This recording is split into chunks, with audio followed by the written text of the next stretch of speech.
I feel that this listing presentation training is very insightful for me as a new agent. Donnie has also taught us the 7 steps towards listing presentation, so I just want to thank him over the past 3 days for all of this.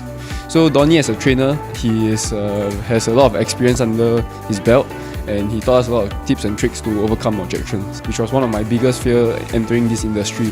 So I think the training has been very comprehensive in a way that we have been given a framework to work with and also solutions for everyday scenarios and rejections that we might actually face and how to counter them. So I think this will be very helpful for any agent going forward, especially new agents. Yeah, so this concludes 3 days of exciting activity-filled sessions with Donnie.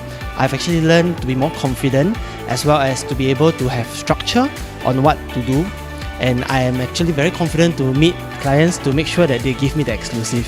I'm very happy that another batch of life has been transformed. If any of you are thinking of increasing your sales, your skill set, and want to be also our top agents in ERA, I look forward to have you in my next class.